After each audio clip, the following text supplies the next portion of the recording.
Assalamualaikum warahmatullahi wabarakatuh. Nama saya Gusti Widila, saya dari kelas 8 Apalagi Pendidikan Bahasa Indonesia. Jadi saya di sini ingin menjelaskan tentang apa sih itu BIPA.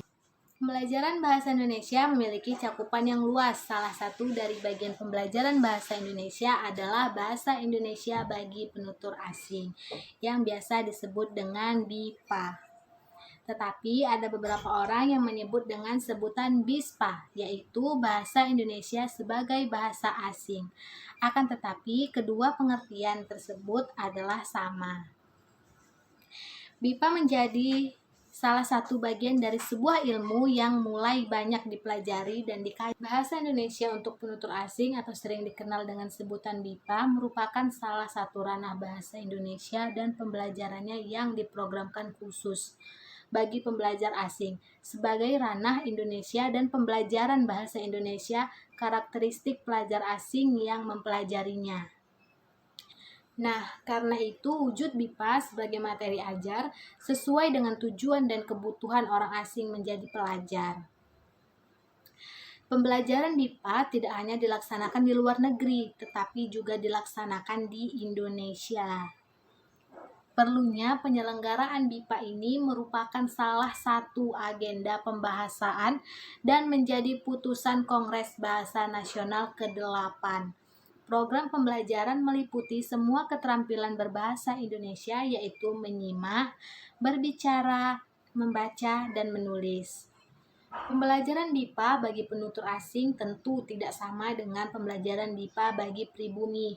Banyak aspek yang harus diperhatikan dalam pembelajaran, baik itu aspek internal maupun aspek eksternal.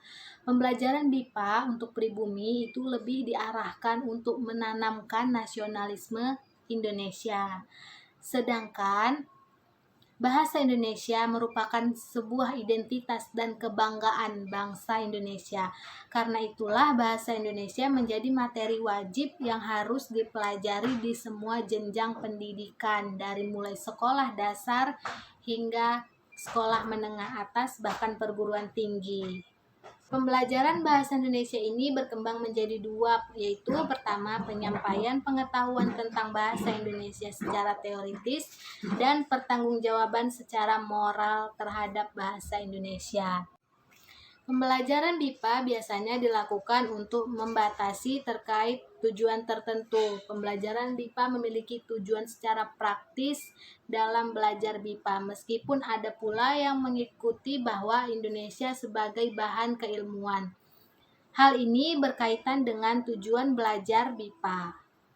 Beberapa karakteristik BIPA, yakni yang pertama inheren dengan jangkauan pembelajaran, yang kedua berorientasi pada pemakaian bahasa Indonesia secara pragmatik komunikatif, yang ketiga menonjolkan diri sebagai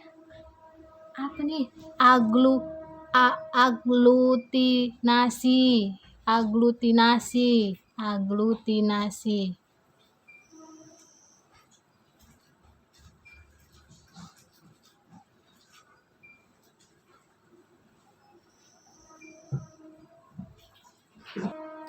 Ada beberapa karakteristik BIPA yang harus diketahui. Yang pertama, inheren dengan jangkauan pembelajaran. Yang kedua, berorientasi pada pemakaian bahasa Indonesia secara pragmatif komunikatif. Yang ketiga, menonjolkan diri sebagai aglutinasi sebagai bahasa yang mudah dipelajari. Kelima, multidimensional dan fleksibel. Dan yang keenam adalah berdasarkan pada acuan sosiosemantik dan memiliki berbagai ragam dan varian. BIPA dapat digolongkan dalam beberapa jenis berdasarkan periode program belajarnya. BIPA Try terbagi atas: 1.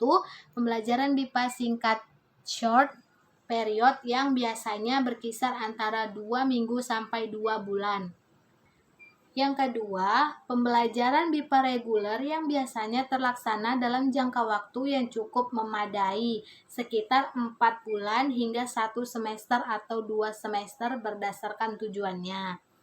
Pembelajaran BIPA dapat dikategorikan dalam suatu BIPA umum atau general BIPA yang bertujuan untuk mengajarkan bahasa Indonesia, tujuan untuk berkomunikasi sehari-hari. Ketiga, BIPA akademik.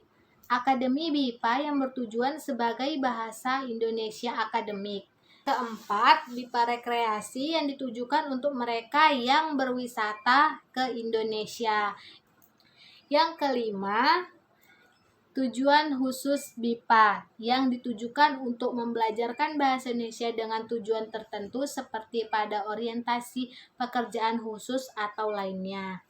Nah, itu tadi penjelasan saya mengenai BIPA. Semoga kalian dapat informasi dari video saya. Terima kasih. Udah mau gitu.